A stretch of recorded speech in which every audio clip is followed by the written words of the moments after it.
लिखेंगे limitations of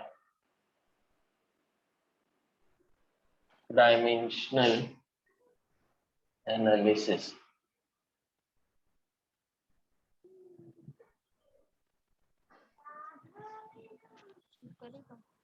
चलिए mute करेंगे बेटा सब लोग, ठीक। पहला लिमिटेशन क्या है बता सकते हैं? कोई लिमिटेशन बता सकते हैं क्या क्या है? मैंने पहले भी थोड़ा थोड़ा आप लोगों को हिंट किया था। जो नंबर्स आते हैं बेटा, एक्स्ट्रा नंबर्स आते हैं, है ना। जैसे टाइम पीरियड का हमने सिंपल पेंडुलम के टाइम पीरियड का फॉर्मूला देखा था, तो वो आया था के अंडर रूट एल बाई जी। अब ये जो के है, ये जो नंबर है, ये 2 पाई होता है, ये एक्सपेरिमेंटली पता चलता है। जो टाइम पीरियड होता है सिंपल पेंडुलम का एक्चुअल में वो 2 pi under root L by g. तो ये 2 पाई की वैल्यू आप एक्सपेरिमेंटली फाइंड कर सकते हैं। डायमेंशनल एनालिसिस के नॉलेज से आपको ये 2 पाई नहीं पता चलता, तो एक लिमिटेशन हो गई। तो जहां भी नंबर्स इन्वॉल्व होते हैं या फिर जहां भी ट्रिग्नोमेट्रिक रेशो इन्वॉल्व होते हैं, जैसे साइन थीटा हो गया, कॉस थीटा हो गया, जहां पर भी लॉग की वैल्यूज इन्वॉल्व होती है, लॉग, वहां पर डायमेंशनल एनालिसिस काम नहीं आएगा। मतलब आप नहीं पता कर पाओगे कि क्या ये साइन थीटा भी इस फॉर्मूले में लगना चाहिए कि नहीं लगना चाहिए, लॉग आना चाहिए कि नहीं आना चाहिए, ये पर्टिकुलर नंबर होना चाहिए कि नहीं होना चाहिए, और है तो कितना होना चाहिए, ये सारी चीजें आप नहीं पता कर सकते। क्लियर है ये? Yes yes sir. Sir. Yes sir. अच्छा, और क्या बताया था बेटा लिमिटेशन मैंने? कि आप किसी भी इक्वेशन के डायमेंशनल करेक्टनेस पता कर सकते हो, लेकिन क्या एक्चुअल वो करेक्ट है वो आप पता नहीं कर सकते, क्योंकि डायमेंशनली अगर कोई इक्वेशन करेक्ट है तो जरूरी नहीं कि वो इक्वेशन करेक्ट है। जैसे कि अगर आप s equals to u t plus a t square को चेक करोगे तो डायमेंशनली सही मिलेगा, मैंने पहले भी बताया था आप लोगों को। लेकिन क्या ये इक्वेशन सही है? क्या नहीं है, क्योंकि यहाँ पर मैंने हाफ नहीं लगाया, क्योंकि एक्चुअल फॉर्मूला होता है s equals to u t plus half a t square. तो डायमेंशनल एनालिसिस से हम किसी भी इक्वेशन की डायमेंशनल करेक्टनेस फाइंड कर सकते हैं, लेकिन एक्चुअल करेक्टनेस नहीं बता सकते। क्लियर है? बोलो। Yes sir. Yes sir. तो लिखेंगे, यस सर। लिखेंगे through dimensional analysis, through dimensional analysis we can find the dimensional correctness, the dimensional correctness of any equation, but we cannot find actual correctness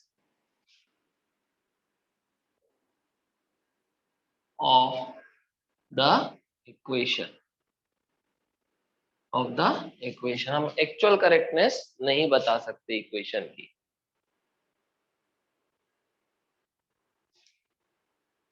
अच्छा, दूसरा, dimensional analysis के knowledge से आपको ये नहीं पता चलता कि कोई फिजिकल क्वांटिटी स्केलर है कि वेक्टर है। सबके लिए वो एक ही सारी, है ना। किसी के लिए भी, मतलब जैसे स्पीड है, स्पीड का भी डायमेंशनल फॉर्मूला होता है M naught L one T to the power minus one, और वेलोसिटी का भी डायमेंशनल फॉर्मूला होता है M naught L one T to the power minus one. क्योंकि स्पीड होता है डिस्टेंस अपॉन टाइम, डिस्टेंस भी लेंथ है, डिस्टेंस क्या लेंथ है, length upon time L by T. और वेलोसिटी होता है वो डिस्प्लेसमेंट अपॉन टाइम है, लेकिन है ना, डिस्टेंस और डिस्प्लेसमेंट में बहुत अंतर होता है, वो हम आगे देखेंगे। लेकिन डिस्प्लेसमेंट भी एक लेंथ है, तो उसके लिए भी एल बाई टी आ जाता है। तो हमको समझ में नहीं आता कि कौन सी क्वांटिटी स्केलर है और कौन सी वेक्टर है। तो डायमेंशनल एनालिसिस के नॉलेज से हमको स्केलर या वेक्टर की जानकारी नहीं मिल पाती। क्लियर हुआ ये? Yes sir. देखेंगे, it does not give, it does not give any information, it does not give any information whether a physical quantity is scalar, whether a physical quantity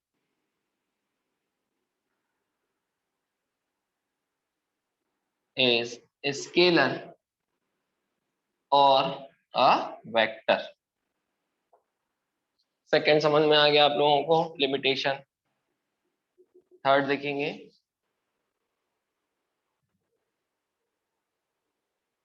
we cannot derive the formula containing the trigonometric function, we cannot derive the formula containing the trigonometric function। Trigonometric function मतलब sine theta cos theta etcetera, bracket में लिख सकते हो sine theta comma cos theta etcetera, bracket close comma comma logarithmic function, logarithmic function comma exponential function,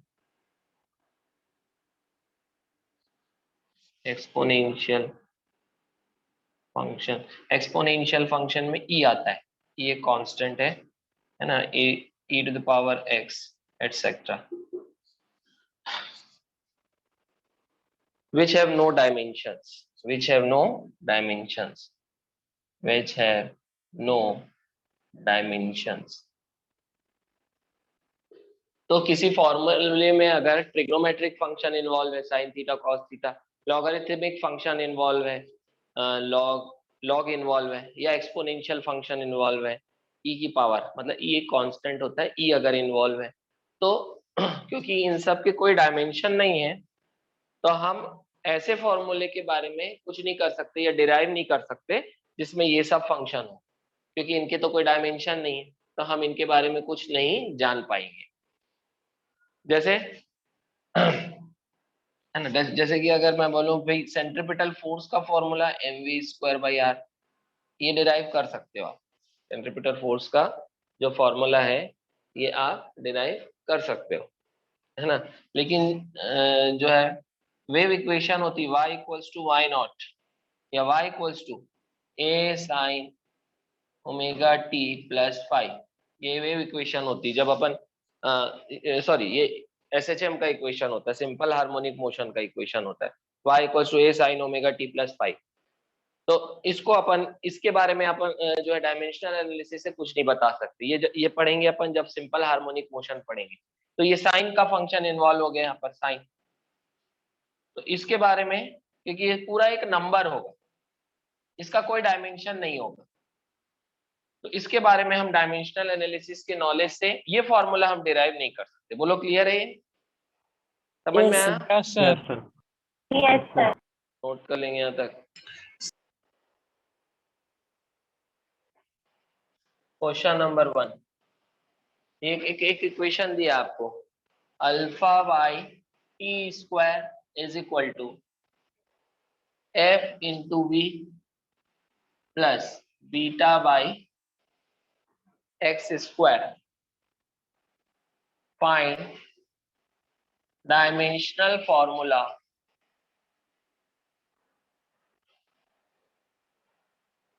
of alpha and beta. यहाँ पर T क्या है बेटा, टाइम, टी टाइम है, एफ क्या है फोर्स, वी क्या है स्पीड, और एक्स क्या है डिस्टेंस, है ना। ये क्या क्या है फिजिकल क्वांटिटी मैंने आपको बता दिया। अब आपको डायमेंशनल फॉर्मूला बनाना है अल्फा और बीटा का। चलिए बनाएंगे क्वेश्चन, देखिए है ना, क्वेश्चन में क्या दिया देखिए, ये एक इक्वेशन दिया आपको, alpha by T square is equal to F into V plus beta by X square. हमको अल्फा और बीटा का डायमेंशनल फॉर्मूला फाइंड करना है, ठीक है। यहाँ पर टी टाइम है, फोर्स एफ फोर्स है, वी स्पीड है एंड एक्स इज डिस्टेंस। बन जाएगा, सोचिए प्रिंसिपल ऑफ होमोजेनिटी के बारे में। इस क्वेश्चन को है ना सॉल्व करने के लिए हम क्या लगाएंगे बेटा, प्रिंसिपल ऑफ होमोजेनिटी, मतलब इक्वल के लेफ्ट साइड और इक्वल के राइट साइड जितने भी टर्म है उन सभी का डायमेंशनल फॉर्मूला सेम होना चाहिए, ठीक है। अल्फा बाई टी स्क्वायर एक टर्म होगा, क्योंकि जो जो क्वांटिटीज मल्टीप्लाई या डिवाइड होती है वो मिलके एक टर्म बनाती है, तो अल्फा बाई टी स्क्वायर एक टर्म हो गया। इसका डायमेंशनल फॉर्मूला किसके बराबर होना चाहिए? एफ इंटू वी के डायमेंशनल फॉर्मूला के बराबर होना चाहिए। ये एक टर्म हो गया और ये एक टर्म हो गया, और इसका डायमेंशनल फॉर्मूला होना चाहिए बीटा बाई एक्स स्क्वायर के बराबर। बोलो क्लियर है ये? Yes sir. Yes sir. Yes sir. ये क्योंकि f इंटू वी एड हो रहा है बीटा बाई एक्स स्क्वायर से, मतलब दोनों का नेचर सेम होना चाहिए, दोनों का डायमेंशनल फॉर्मूला सेम होना चाहिए, दोनों एक ही फिजिकल क्वांटिटी होना चाहिए, तभी तो ऐड होंगे। ठीक है, तो ये दोनों ऐड होंगे, मतलब ये दोनों का डायमेंशनल फॉर्मूला सेम होना चाहिए, और इनसे ये मिल रहा है तो ऑब्वियसली इनके जैसा ही इसका भी डायमेंशनल फॉर्मूला होना चाहिए। तो alpha by T square is equal to F into V. एक काम करते हैं, पहले एफ इंटू वी का, या चलो यहां से देखो, अब ये दो इक्वेशन को देखिए, ये दोनों को इक्वेट करो, ये दोनों को। तो alpha by T square is equal to F into V, ये दिया है आपको। तो यहाँ से अल्फा कितना आ गया बेटा? एफ वी टी स्क्वायर, ये टी स्क्वायर इधर आ जाएगा। Dimensional formula of alpha must be equal to F V T square. बोलो क्लियर है ये? Yes sir. Yes sir. Yes sir. है ना? तो यहाँ से क्या आ जाएगा बेटा? डायमेंशनल फॉर्मूला ऑफ अल्फा आ जाएगा, डायमेंशनल फॉर्मूला ऑफ एफ कितना आएगा? m1 l l1 t minus 2 into dimensional formula of v मतलब स्पीड, l1 t माइनस 1, और t स्क्वायर मतलब टाइम का स्क्वायर, तो t स्क्वायर। ये आ गया। ऐसा करेंगे अपन? यस ऐसे करेंगे कि नहीं? अल्फा का जो डायमेंशनल फॉर्मूला Yes, sir. होगा वो इन तीनों के मल्टीपल के डायमेंशनल फॉर्मूले के बराबर होगा। f का है m1 l1 t minus 2, v का है l1 t माइनस 1, और t का स्क्वायर है तो t स्क्वायर हो जाएगा ये। अब क्या क्या हो रहा है बेटा देखो, यहाँ पर ये t माइनस 2 और t स्क्वायर कैंसिल हो गया, है ना? आ जाएगा डायमेंशनल फॉर्मूला फॉर अल्फा, बेटा म्यूट रखेंगे।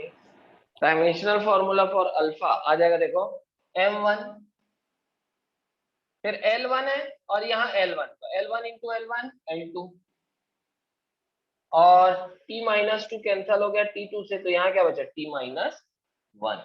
तो अल्फा का डायमेंशनल फॉर्मूला आ गया m1 l2 t माइनस 1। बोलो सही है? यही आया था आप लोगों का?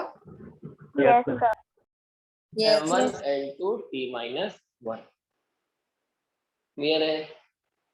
यहाँ तक समझ में आया बेटा? जिसका नहीं, बीटा निकालने के लिए मैं इस इक्वेशन और इस इक्वेशन को इक्वेट कर रहा हूं। अब इसमें अल्फा तो अननोन नहीं है, अल्फा हमने निकाल चुका है।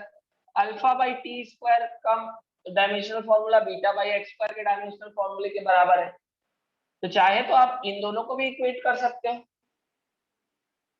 और इन दोनों को भी कर सकते हो, क्योंकि तीनों एक बराबर है। तो मैं इसको और इसको इक्वेट कर रहा हूँ। तो dimensional formula of alpha by T square is equal to dimensional formula of beta by X square. लेकिन अल्फा का हमने निकाल चुका है, तो यहाँ से मैं ऐसा नहीं लिख सकता हूँ कि dimensional formula of beta is equal to dimensional formula of alpha x square by T square. ये एक्स स्क्वायर इधर आ जाएगा, alpha x square by T square लिख सकता हूँ ऐसा? Yes sir. Yes, sir. तो डायमेंशनल फॉर्मूला ऑफ बीटा आ जाएगा dimensional formula of alpha, alpha का ऑलरेडी निकाला हुआ है m1 l2 t minus 1, m1 l2 t minus 1, x square, x क्या है? लेंथ, तो लेंथ का स्क्वायर मतलब l की पावर 2 अपॉन टाइम का स्क्वायर मतलब t की पावर 2। क्या क्या आ रहा है देखो, डायमेंशनल फॉर्मूला ऑफ बीटा आ जाएगा m1 l2 into l2, l की पावर 4, अच्छा t की पावर माइनस 1 है, t स्क्वायर ऊपर जाके क्या होगा? माइनस t की पावर माइनस 2, t की पावर माइनस 2 और माइनस 1 क्या हो जाएगा? t की पावर माइनस 3। तो यार m1 l4 t की पावर माइनस 3। बोलो क्लियर है? Yes sir. Yes, sir. For n moles of a gas, van der Waals equation is van der Waals equation is for n moles of a gas, van der Waals equation is T minus A by V square, T minus A by V square into V minus B is equal to nRT. P minus A by V square into V minus B is equal to nRT.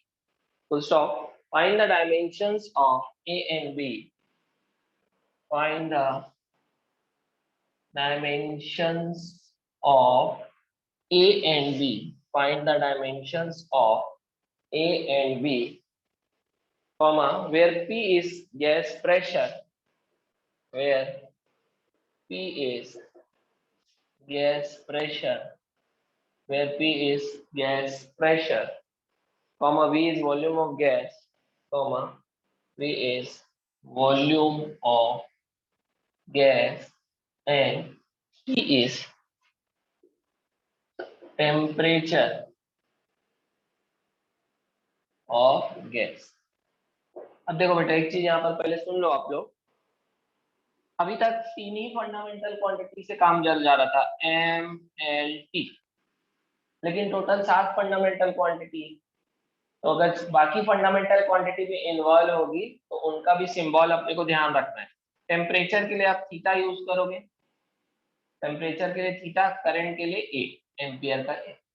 अगर कहीं temperature आया वहां theta involve करोगे, और current के लिए dimension क्या लिखोगे, ए। करंट का पावर 1 है तो A1 हो जाएगा, करंट की पावर 2 है तो A स्क्वायर हो जाएगा। बोलो समझ में आया? This is symbol for temperature and this is for current. बोलो क्लियर है क्या बोल रहा हूं मैं? Yes, sir. Yes, sir. लिखेंगे क्या दिया देखो, for n moles of a gas van der Waals equation is P minus A by V square into V minus B is equal to nRT. Find the dimensions of A and B, where P is pressure of gas, V is volume of gas, and T is temperature of gas.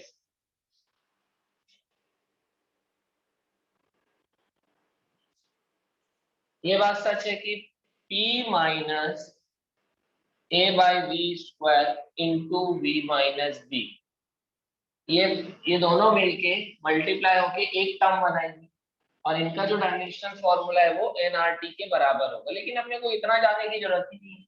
क्यों नहीं जरूरत है? क्योंकि भाई अगर ये दोनों आपस में सब्ट्रैक्ट हो रहे हैं, मतलब ये दोनों सेम क्वांटिटी, मतलब ये दोनों का डायमेंशनल फॉर्मूला भी सेम होगा। ये भी वॉल्यूम से वॉल्यूम को ही तो माइनस कर पाओगे। ये अगर वॉल्यूम भी है, वॉल्यूम से वॉल्यूम भी माइनस होगा। वॉल्यूम से क्या टेम्परेचर माइनस होगा? नहीं होगा। वॉल्यूम से वॉल्यूम भी माइनस होगा तो बी एक वॉल्यूम होगा। वैसे ही प्रेशर से प्रेशर ही माइनस होगा तो ए बाई वी स्क्वायर भी एक प्रेशर ही होगा।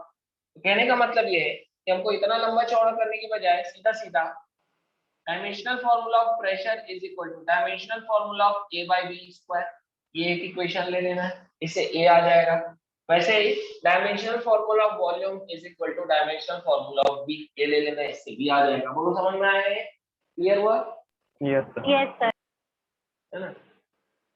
जैसे मैंने आपको पहले बताया था S equals to u t plus half a t square में ये भी डिस्टेंस होगा, मतलब ये भी डिस्प्लेसमेंट होगा, ये भी डिस्प्लेसमेंट होगा और ये भी डिस्प्लेसमेंट होगा, क्योंकि भाई डिस्प्लेसमेंट से ही डिस्प्लेसमेंट जुड़ सकता है या घट सकता है। एडिशन या मल्टीप्लिकेशन हमेशा सेम फिजिकल क्वांटिटी के बीच में हो सकता है, मल्टीप्लिकेशन या डिवीजन किसी के भी बीच में हो सकता है। अगर यहाँ v से b माइनस हो रहा है तो भाई v और b दोनों का नेचर सेम होगा। तो कहने का मतलब है v का डायमेंशनल फॉर्मूला वॉल्यूम के बराबर होगा। वॉल्यूम मतलब लेंथ का क्यूब, तो ये आ गया l क्यूब। फिर अब आई बात प्रेशर की। प्रेशर का डायमेंशन, सॉरी, अब आई बात ए की कि भाई ए का डायमेंशनल फॉर्मूला क्या होगा। तो चलो निकालते हैं ए का डायमेंशनल फॉर्मूला। उसके पहले एक काम करते हैं, प्रेशर का डायमेंशनल फॉर्मूला अपन निकाल लेते हैं। कैसे देखो, क्योंकि dimensional formula of pressure will be equal to dimensional formula of A by V square. ये होगा, बोलो होगा कि नहीं? Yes. Therefore dimensional formula of A will be equal to dimensional formula of pressure into V square। ऐसा होगा, dimensional formula of A will be dimensional formula of pressure into V square, ये हो जाएगा, है ना? अब हमको किसकी जरूरत पड़ेगी? डायमेंशनल फॉर्मूला ऑफ प्रेशर निकालने की जरूरत पड़ेगी। चलो निकाल लेते हैं dimensional formula of pressure. Pressure क्या होता है? फोर्स अपॉन एरिया होता है। फोर्स का dimensional formula m1 L1 T minus 2 upon area का L स्क्वायर। एरिया क्या होता है? लेंथ का स्क्वायर, L स्क्वायर। तो यहां से देखो बेटा, एक लेंथ कैंसिल होगी, L की पावर 1 इधर 1 बचा, इधर l की पावर 1 बचा, ऊपर जाके l की पावर -1। तो प्रेशर का डायमेंशनल फार्मूला कितना आ रहा है, m1 l -1 t -2। बोलो सर, बोलो क्लियर हुआ ये? Yes, sir. Yes, sir. इस तरह से हमने क्या निकाल लिया, डायमेंशनल फार्मूला ऑफ प्रेशर। ठीक है, अब मैं इसको मिटा रहा हूँ, ये अपना हो गया है। बस डायमेंशनल फार्मूला ऑफ प्रेशर अगर आपने निकाल लिया तो बहुत आसान हो गया। फिर डायमेंशनल फार्मूला ऑफ ए है dimensional formula of pressure into v square, dimensional formula of pressure into dimensional formula of v square।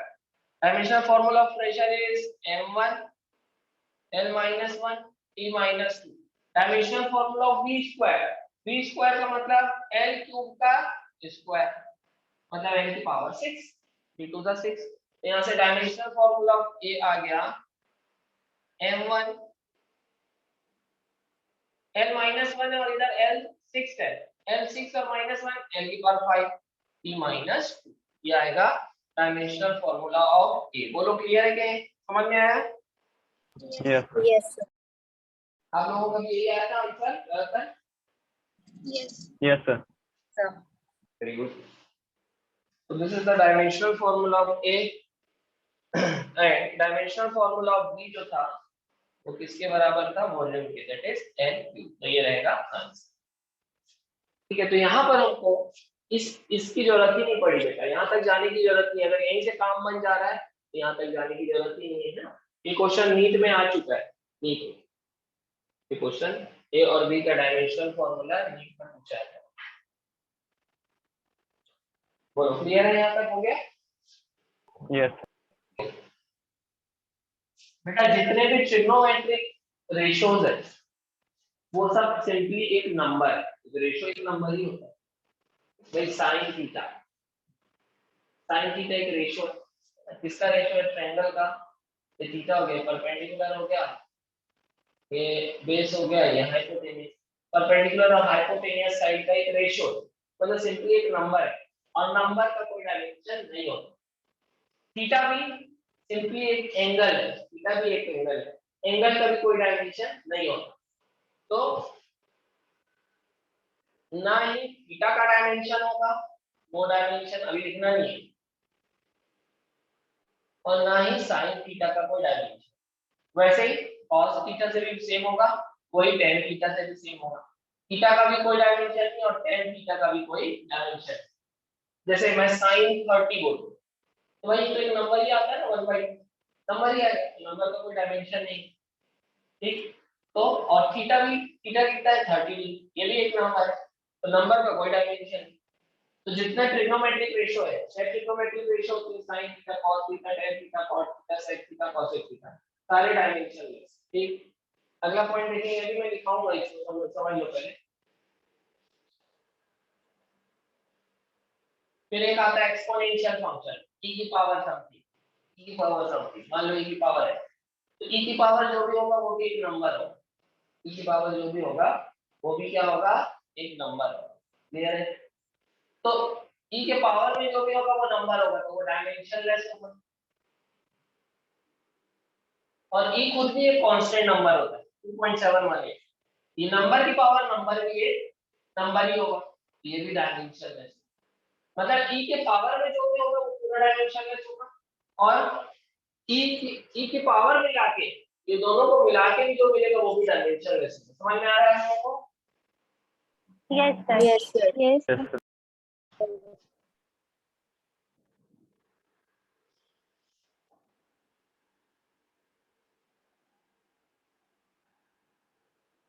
जैसे आप 12th में अगर आप पढ़ेंगे, चार्ज का जो ग्रोथ होता है क्यू नॉट e की पावर -t/τ।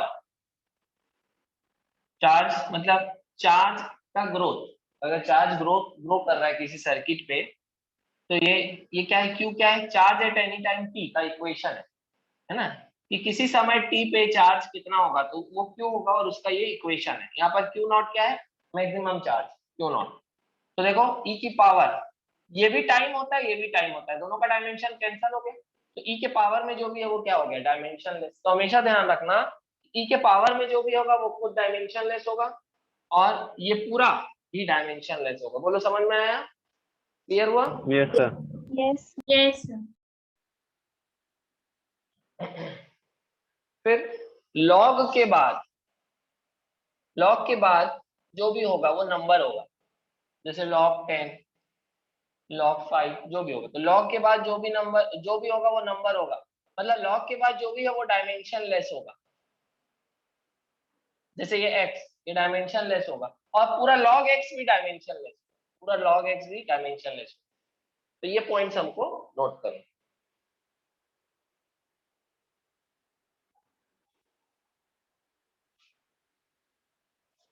तो आप लोग ऐसा लिख लो बेटा, cos के बाद जो भी है वो पूरा क्या होगा, cos के बाद ये जो भी है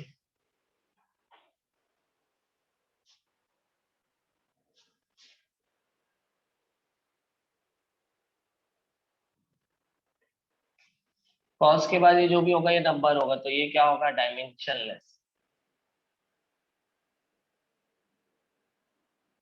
ये नंबर होगा और ये पूरा क्या होगा, डायमेंशन लेस होगा।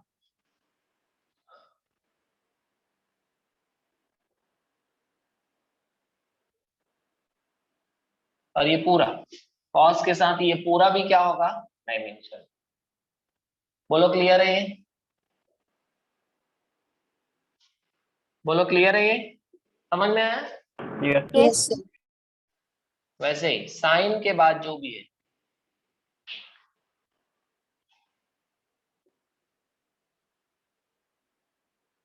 वो क्या होगा, डायमेंशन लेस।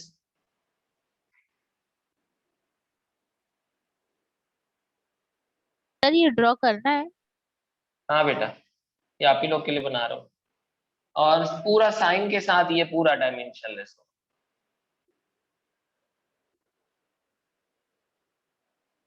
बोलो क्लियर है। Yes, sir. Yes, sir. Yes.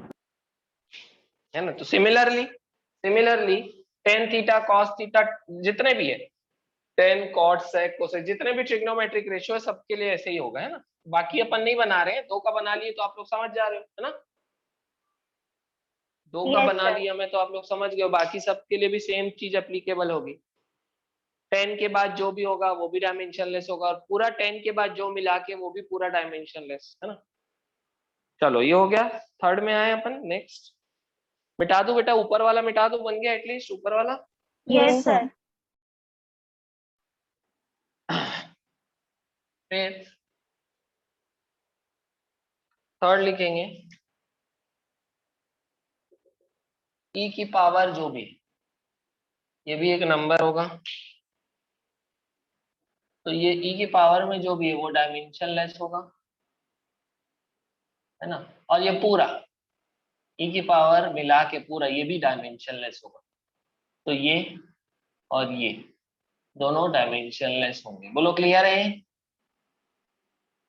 e के पावर में जो भी है, जो भी रहेगा वो डायमेंशनलेस होगा, और ये पूरा मिला के भी डायमेंशनलेस होगा। बोलो क्लियर है। Yes, sir. Yes, sir. ठीक है, फोर्थ लिखेंगे,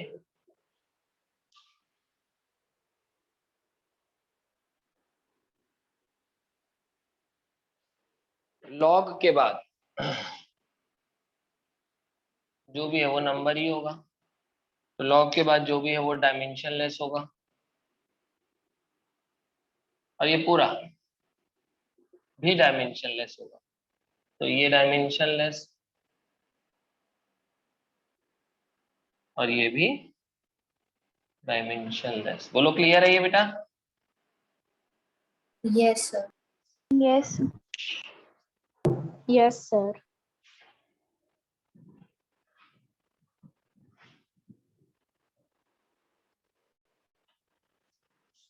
चलिए लिख लिए आप लोग इसको, तो फिर आगे बढ़ेंगे। Yes, sir. Yes, Yes. sir. Question में क्या दिया है, given alpha is equal to F by V square sine beta T, find the dimensions of alpha and beta. यहाँ पर v क्या है, स्पीड है, f है फोर्स, और t क्या है, टाइम। चलिए अल्फा और बीटा का डायमेंशनल फॉर्मूला फाइंड करेंगे। चलिए बनाइए जल्दी से।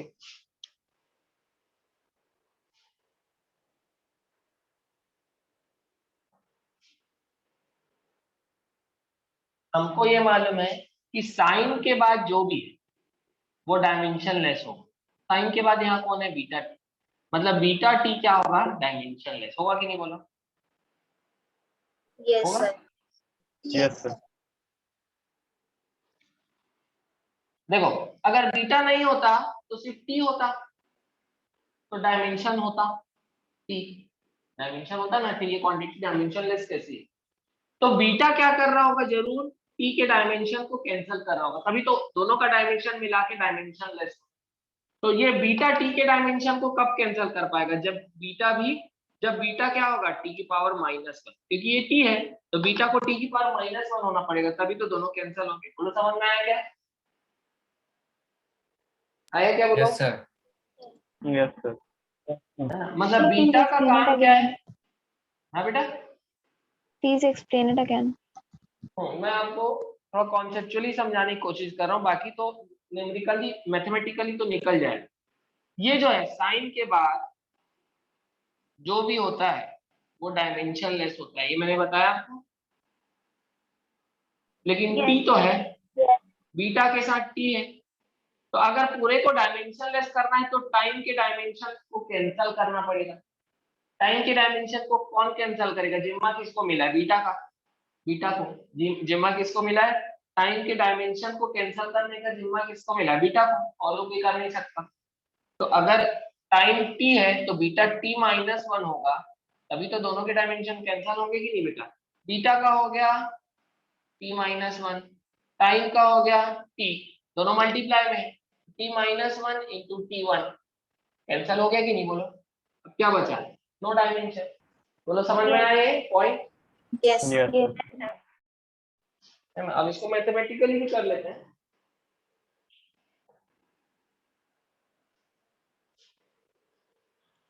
Beta into T, beta into T है ना, must be equal to beta into T. अगर डायमेंशनलेस है ना तो यहाँ 1 लिख दिया, 1 मतलब एक नंबर है, और नंबर क्या है, डायमेंशनलेस क्वांटिटी, सिंपल, क्लियर है ये भाई। बीटा इंटू टी ये डायमेंशनलेस होना चाहिए कि नहीं, dimensional formula of beta into dimensional formula of T क्या होना चाहिए, डायमेंशनलेस क्वांटिटी होना चाहिए, तो 1 लिख दो, क्योंकि 1 is dimensionless quantity.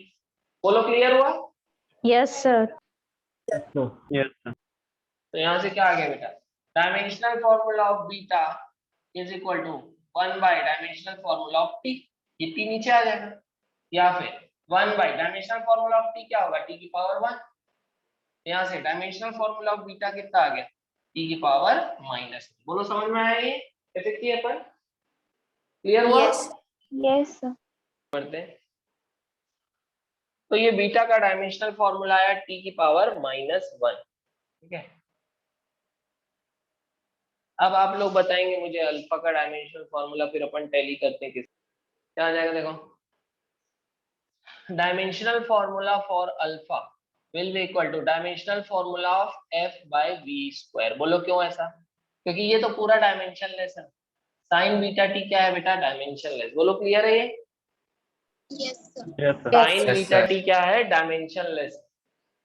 Beta T भी डायमेंशनलेस है और ये भी पूरा, तो ये पूरा डायमेंशनलेस है, तो इसके डायमेंशन से हमको मतलब नहीं है, मतलब इसका तो डायमेंशन ही नहीं है। तो dimensional formula of alpha will be equal to dimensional formula of f by v²। तो यहाँ से डायमेंशनल फॉर्मूला ऑफ अल्फा क्या आ जाएगा बेटा, फोर्स का dimensional formula m1 l1 t-2, और v क्या है, स्पीड है, स्पीड का स्क्वायर है, लेकिन स्पीड का होता है l1 t-1, उसका स्क्वायर क्या होगा, l2 t-2 हो जाएगा, l2 t-2 हो जाएगा, क्योंकि Yes, sir. स्क्वायर है। और स्पीड का होता है डायमेंशनल फॉर्मूला l1 t-1, तो इसके स्क्वायर का हो जाएगा l2 t-2। क्या क्या कैंसिल हो रहा है, t-2 कैंसिल हो गया, तो l1 से इधर 1 बचा, तो ये ऊपर जाएगा, कितना आएगा m1 l-1 t0, ये आएगा आंसर m1 l-1 t0। तो ज्यादातर बेटा किसका सही हो गया, क्वेश्चन में आपको दिया alpha equals to F V square by beta square log 2 pi beta by v²। हमको निकालना है बीटा का डायमेंशन एंड अल्फा का dimension. Alpha is equal to F V square by beta square log 2 pi beta by V square. Find dimensions of alpha and beta. यार F क्या है, force है, और वी क्या है, स्पीड है। चलिए बनाएंगे। क्वेश्चन में आपको ये दिया है ना, alpha is equal to F V square by beta square log 2 pi beta by V square. Alpha और बीटा का डायमेंशनल फॉर्मूला निकालना है। अच्छा, लॉग के बाद जो भी है वो डायमेंशन लेस होगा। लॉग के बाद जो भी है वो क्या होगा, डायमेंशन लेस। ये हमने अभी पढ़ा है। That is dimensional formula of beta by V square. 2 pi को इंक्लूड करने का वैसे भी मतलब नहीं, क्योंकि वो एक नंबर है, इज इक्वल टू 1 करेंगे, क्योंकि लॉग के बाद जो भी है वो डायमेंशन लेस है। 2 पाई को इंक्लूड मत करो क्योंकि वो ऑलरेडी डायमेंशन लेस है। So dimensions of beta upon dimensions of v square is equal to 1. So dimensional formula of beta is equal to dimensional formula of v square होगा, बोलो। Dimensional formula of beta equals to Yes, sir. dimensional Yes, formula sir. of v square.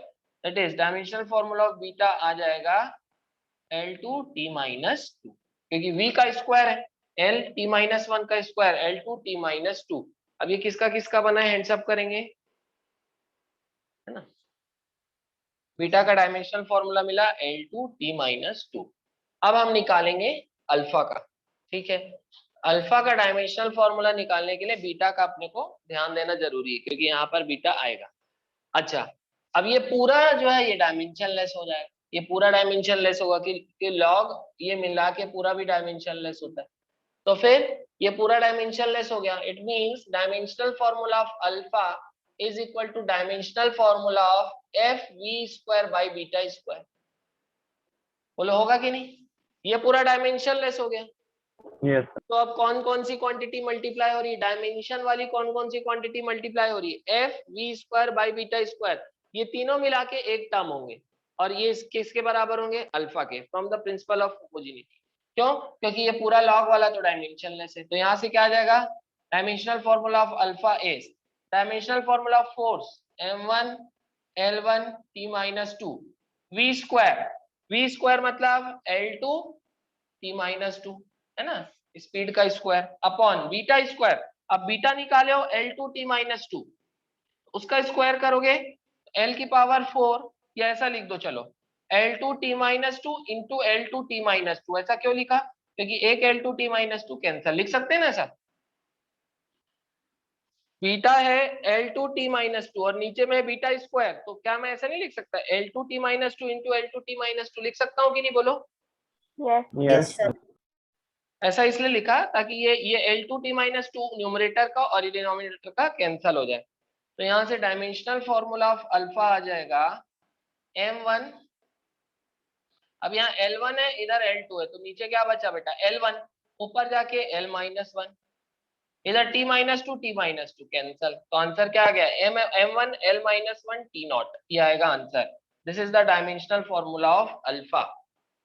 m1 क्या है, देखो देता हूँ, है ना, the frequency f of vibration of stress strings depends upon its length l, its mass पर unit length mu and tension t in the string. Obtain dimensionally an expression for frequency. यहाँ पर फ्रीक्वेंसी होती है बेटा, frequency होती है 1 upon time. Frequency का मतलब होता है पर सेकेंड, मतलब 1 अपॉन टाइम, ठीक है। फिर म्यू, म्यू क्या दिया है आपको, मास पर यूनिट लेंथ, मास पर यूनिट लेंथ, पर यूनिट लेंथ मतलब पर के बाद जो भी आता है वो डिवीजन में होता है। जैसे मैं बोला पर सेकेंड, मतलब यहाँ पर टाइम डिवीजन में, मास पर यूनिट लेंथ, लेंथ डिवीजन में आएगा, तो मास अपॉन लेंथ को बोलेंगे मास पर यूनिट लेंथ, और इसको डिनोट करें म्यू से। और टी क्या है, टेंशन। स्ट्रिंग में जो टेंशन डेवलप हो रहा है या स्ट्रिंग में जो फोर्स है उसी को टेंशन बोलते हैं। तो टेंशन एक्चुअल में क्या है, force develop, force, tension actual में क्या है, फोर्स है जो स्ट्रिंग में डेवलप हो रही है। तो ये तीनों के बारे में मैंने बता दिया। अब आपको फ्रीक्वेंसी का इनसे रिलेशन बताना है, क्या होगा रिलेशन, देखो।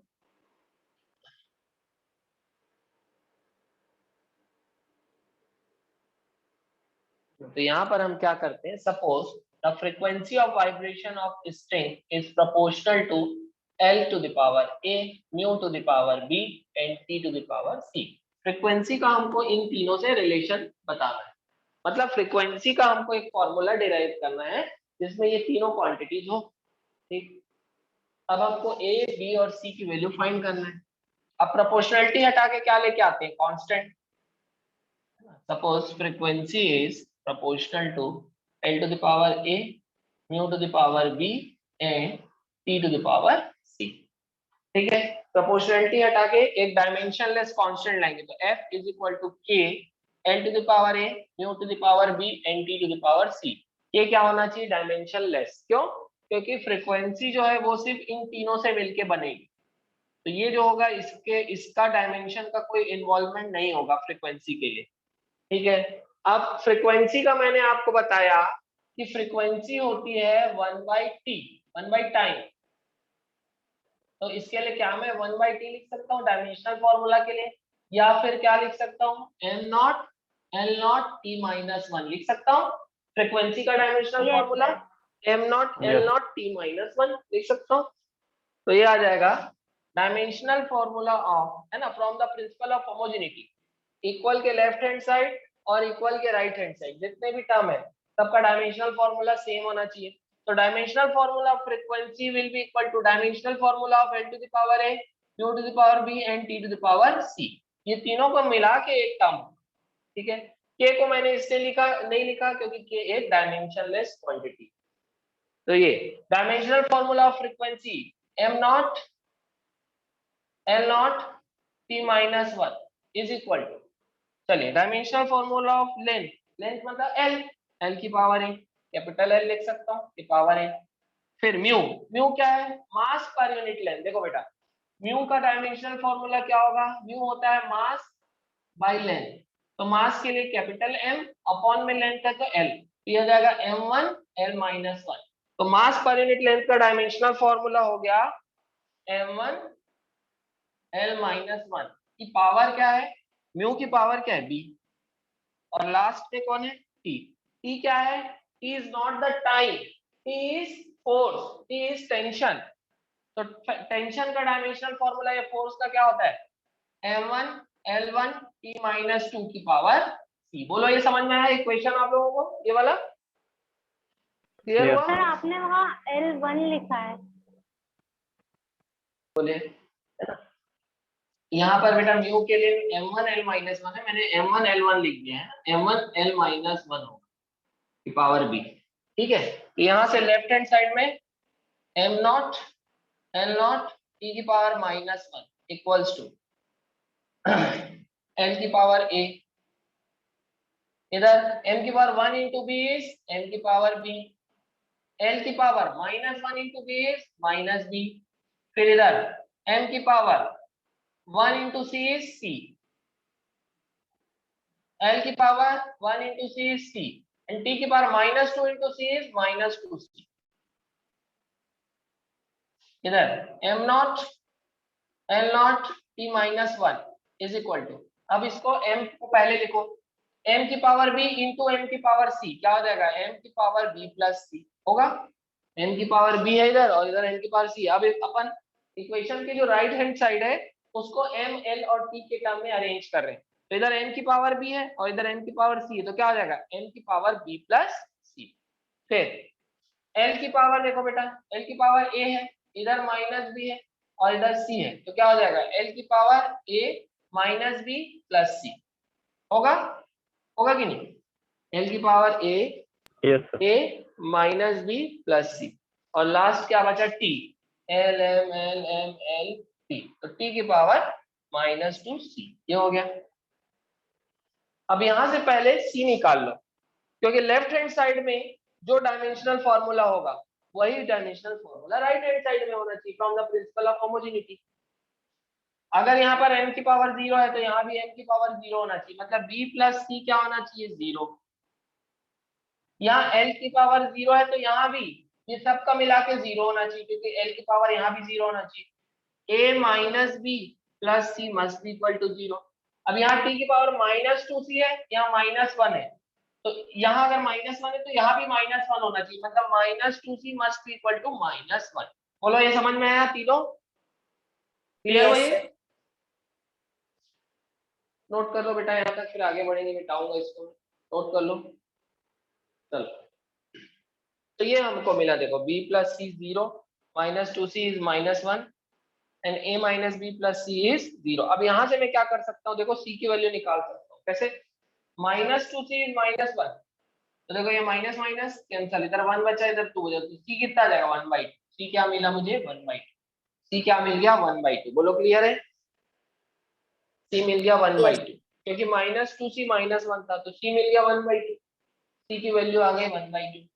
ठीक, अब एक इक्वेशन ये भी देख लो, b प्लस सी इज 0 और c है 1/2, तो क्या मैं इसको ऐसा लिख सकता हूँ कि देखो इसको, ये जो इक्वेशन है b plus C equals to 0 को b प्लस 1/2 इक्वल्स टू 0 लिख सकता हूँ, b प्लस 1/2 इक्वल्स टू 0 है ना, b plus c is equal to Yes, 0 sir. और c है 1/2, तो b plus 1/2 is 0, therefore b is equal to -1/2 लिख सकता हूँ। बोलो b इक्वल्स टू -1/2 लिख सकता हूँ मैं, बेटा बोलो जल्दी से, यस और no. Yes, Yes. sir. Yes, sir. b plus 1/2 is 0, तो b इज -1/2, ये इधर जाएगा तो माइनस हो जाएगा। लास्ट क्या बचा, a minus b plus c is 0, last बचा a minus b plus c is 0। मैं इसको यहाँ कर रहा हूँ, यहाँ नीचे इसको, तो यहाँ से मैं क्या निकालूंगा, देखो मेरे पास c आ गया 1/2, b आ गया -1/2, बचा क्या a। तो देखो इक्वेशन यहाँ पर क्या है, a minus b plus c is 0, तो क्या मैं, -1।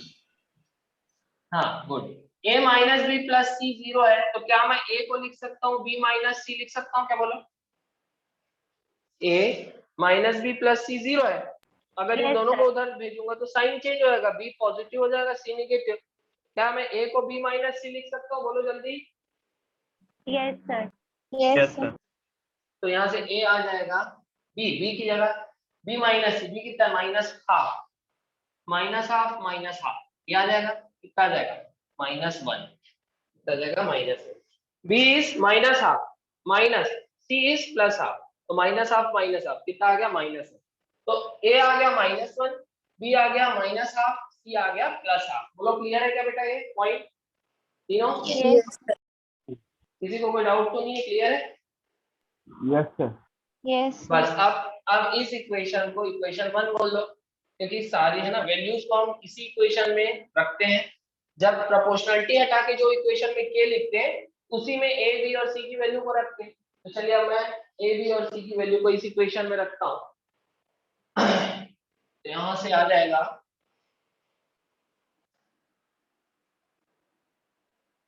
क्या आ जाएगा देखो, f equals to k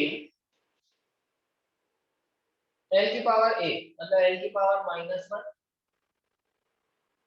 mu की पावर b, b मतलब -1/2 और t मतलब अब यहाँ पर फोर्स है, टेंशन, टेंशन की पावर c कितना है +1/2। ठीक है, ठीक लिखा हुआ है, क्लियर है ना। Yes, Yes, sir. sir. तो Yes, sir. l की पावर -1 है मतलब ये नीचे आ जाएगा, और f equals to k, l की पावर -1 नीचे आ जाके l आ जाएगा, म्यू की पावर -1/2 को मैं ऐसा लिख सकता हूँ t की पावर हाफ अपॉन म्यू की पावर हाफ लिख सकता हूँ, ये न्यूमरेटर में -1/2 है, डिनोमिनेटर में जाके +1/2 हो जाएगा। फ्रीक्वेंसी आ गई k/l, ये दोनों अंडर रूट में, अंडर रूट ऑफ t/, बोलो क्लियर है ये फॉर्मूला, समझ में आया, Yes, yes. क्लियर है, समझ में आया। Yes, sir. अब के जो है बेटा, के जो है वो डिपेंड करता है मोड्स ऑफ वाइब्रेशन में, आप किस तरह से वाइब्रेशन करा रहे हैं, तो अलग अलग मोड्स होता है, उसके हिसाब से के जो होता है वो नंबर आता है, first mode of first harmonic है तो 1, सेकंड हार्मोनिक है तो 2, ऐसा आता है। तो उसमें अभी हमको डेप्थ में नहीं जाना है, आगे जब हम फॉर्मूला पढ़ेंगे तब हम इसको देखेंगे, है ना। तो के क्या हो जाएगा यहाँ पर, डायमेंशनलेस कांस्टेंट, तो frequency of vibration of string का जो डायमेंशनल फॉर्मूला हो जाएगा, डायमेंशनली अगर मैं इसको लिखूं मतलब इसको मतलब एक डायमेंशनलेस कांस्टेंट के टर्म में लिखूं तो k/l under root t/μ, l is the length of the string, t is the tension in the string, mu is the mass per unit length of the string। Note कर लो, clear है। Question लिखेंगे, r है ना। ये वाला जो question है बेटा ये थ्योरेटिकल क्वेश्चन है। Are all constants dimensionless. इसमें ये बोलना चाह रहा है कि क्या सभी कांस्टेंट डायमेंशनलेस होते हैं? नो। तो आंसर रहेगा नो। आंसर रहेगा बेटा नो। सभी कांस्टेंट डायमेंशनलेस हो ऐसा नहीं है। जैसे पाई एक कांस्टेंट है जो डायमेंशनलेस है, ठीक है, ये ठीक है। पाई एक कांस्टेंट है जो कि डायमेंशनलेस है। ई भी एक कांस्टेंट है जो कि डायमेंशनलेस है।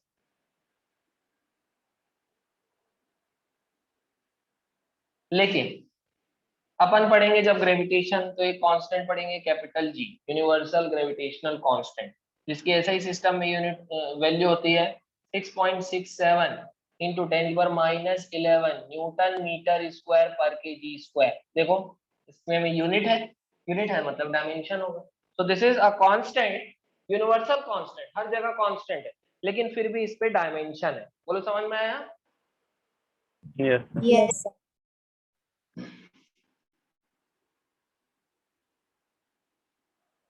है ना। तो ऐसे बहुत सारे कांस्टेंट है बेटा।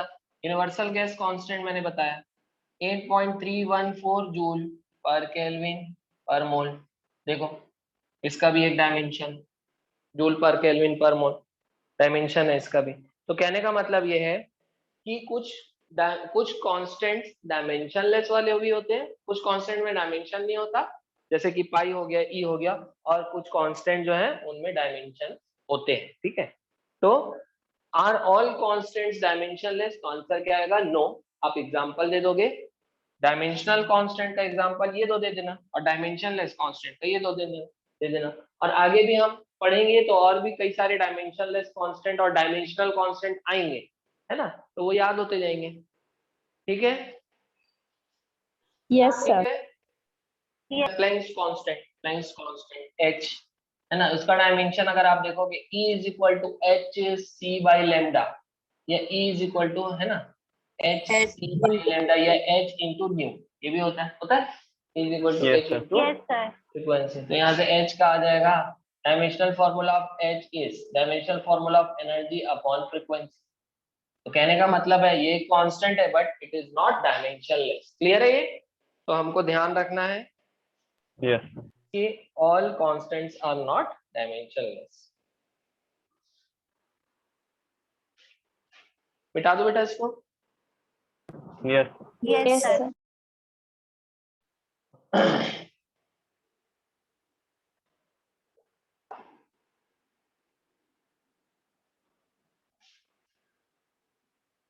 नेक्स्ट क्वेश्चन लिखेंगे, right three pairs three pairs of physical quantities of physical quantities which write three pairs of physical quantities which have same dimensional formula, which have same dimensional formula. ये भी एक theoretical question है जो कि आप आगे के टॉपिक्स पढ़ोगे तो ज्यादा समझ में आएगा, है ना। लेकिन क्योंकि ये यूनिट डायमेंशन मेजरमेंट है, आपकी स्कूल में क्वेश्चन पूछ सकता है, ठीक है। तो मैं कुछ आप लोगों को एग्जांपल देके समझाऊंगा कि उनका डायमेंशनल फॉर्मूला सेम कैसे है। आप उनको थोड़ा सा ध्यान रख लेना, अभी अगर मान लो फर्स्ट टर्म में अगर पूछता है उसके लिए। तो थ्री पेयर्स का अपन एग्जांपल लिख लेते हैं। फर्स्ट, मैं पहले तीनों का लिख लेता हूँ, है ना। फर्स्ट पेयर है वर्क एंड एनर्जी। ये मैंने आपको पहले ही बताया, वर्क और एनर्जी सेम ही होता है ना। Yes, second Yes, sir. Second energy and torque,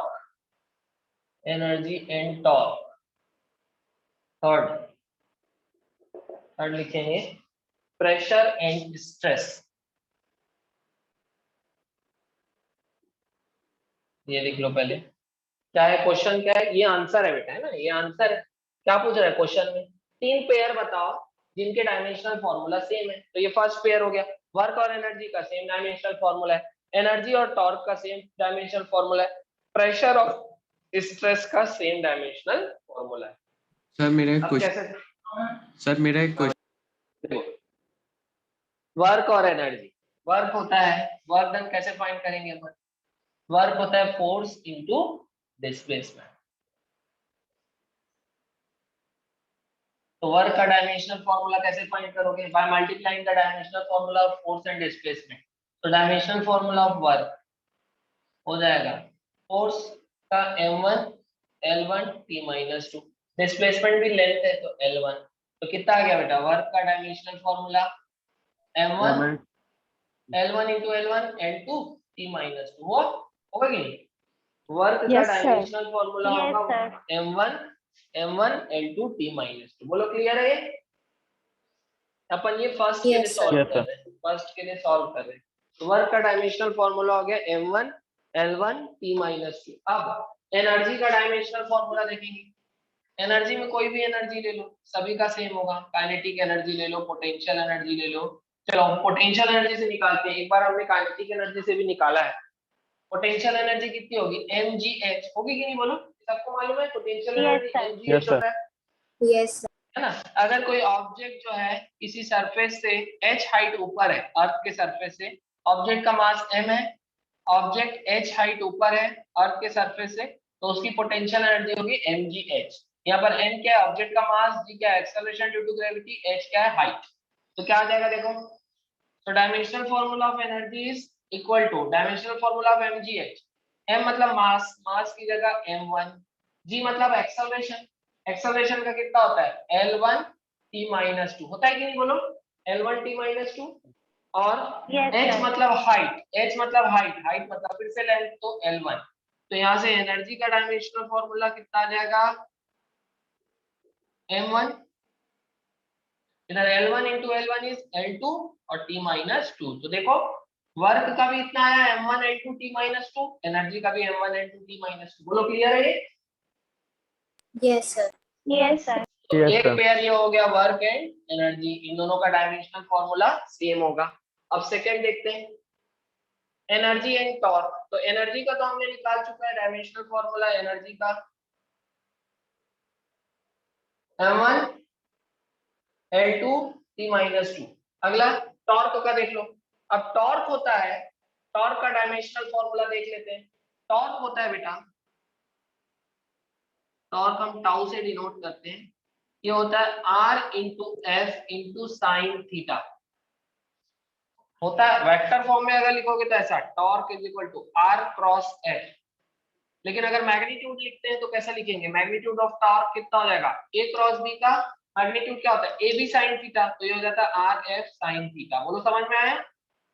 हमने Yes, Yes, जब sir. वेक्टर प्रोडक्ट पढ़ा था तो मैंने वेक्टर प्रोडक्ट का मैं एग्जांपल लिखवाया था कि टॉर्क होता है r क्रॉस f। याद आ रहा है?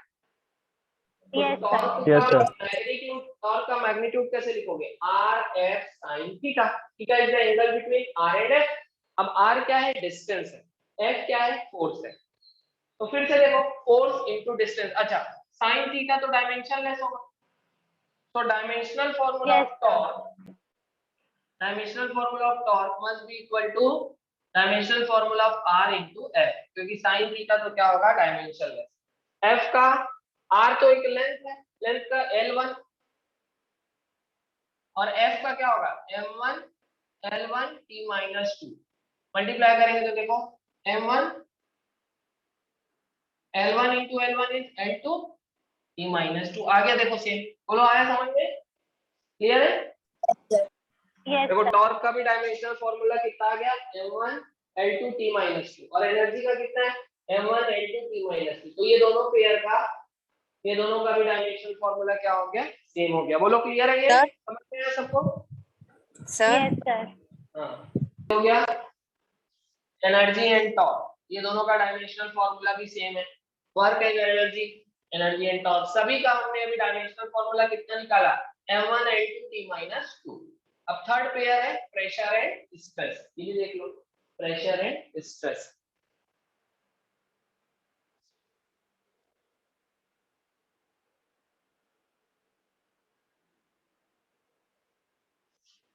प्रेशर होता है बेटा फोर्स अपॉन एरिया।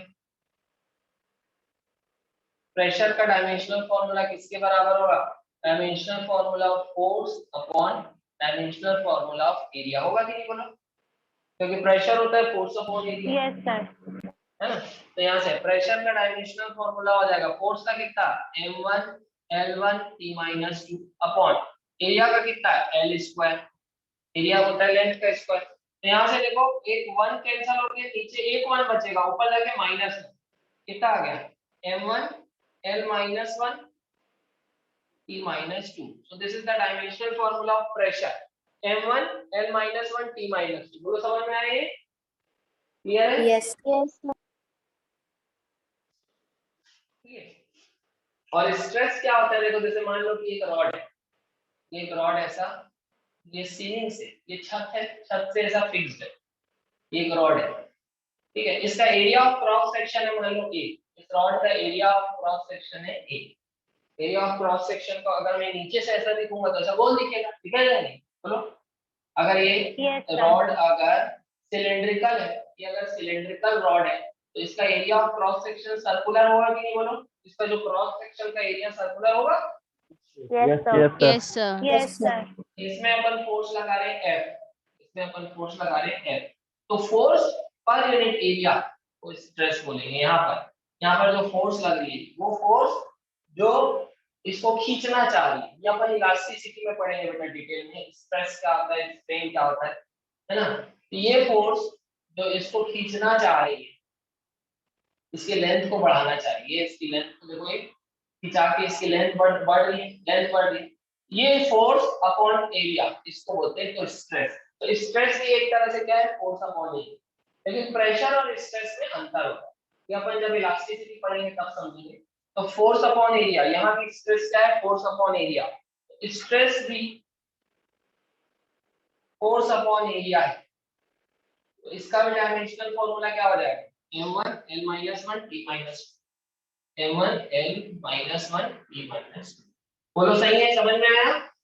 तो 3 पेयर है बेटा, Yes, sir. जिनके डायमेंशनल फॉर्मूले सेम है। कौन कौन से? अगर क्वेश्चन में आया, एक एग्जाम में आया, right 3 pair having same dimensional formula, तो आप ये तीनों लिख सकते हो।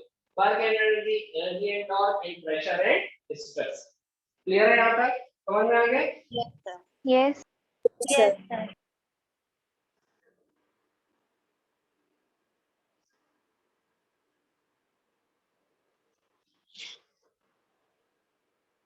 नेक्स्ट क्वेश्चन में आएंगे। क्या देखो, what are the dimensions of A and B in the following equation. Equation क्या दिया है, f equals to a plus bx। यहाँ पर f क्या है, फोर्स है, x डिस्टेंस है। आपको 4 ऑप्शन दिए। पहले ऑप्शन में a दिया है m1 l1 t2, b दिया है m1 t2। दूसरे में a दिया है m1 l1 t-2, b is m1 t-2। तीसरे में m-1 l-1 t2, m-1 t-2। और चौथा है नन ऑफ दी अबव। ठीक है, चलो सॉल्व कर लेते हैं बेटा, इसको सॉल्व कर लेते हैं। सबसे पहले क्या हो जाएगा, इक्वल के लेफ्ट हैंड साइड में जितने भी टर्म है और राइट हैंड साइड में जितने भी टर्म है सभी के डायमेंशनल फॉर्मूले सेम होना चाहिए। That is dimensional formula of f is equal to dimensional formula of a must be equal to dimensional formula of b into x। तो पहला easy, dimensional formula of a must be equal to dimensional formula of f force, और force का dimensional formula होता है m1 l1 t-2। तो सीधा आ गया dimensional formula of a m1 l1 t-2। तो आंसर अपन यहीं से लगा सकते हैं, लेकिन b का भी निकाल लेते हैं। अब dimensional formula of b into x will be equal to dimensional formula of a, ये दोनों को इक्वेट कर देते हैं। तो dimensional formula of b will be equal to dimensional formula of a upon dimensional formula of x। Dimensional formula of b चाहिए, it will be equal to dimensional formula of a upon dimensional formula of x। बोलो सही है? Yes, sir. यहाँ से Yes, sir. Dimensional formula of a हमने निकाल लिया है, पहले फोर्स के बराबर है m1 l1 t-2 upon x क्या है, लेंथ है, तो उसका l1 l1 कैंसिल, बचा क्या, m1 t-2। तो dimensional formula of b is m1 t-2। Dimensional formula of b is m1 t-2। तो एक आएगा m1 l1 t-2, b का m1 t-2। Answer is Bombay. बोलो क्लियर है ये, समझ में आया? Yes, Yes, sir. sir.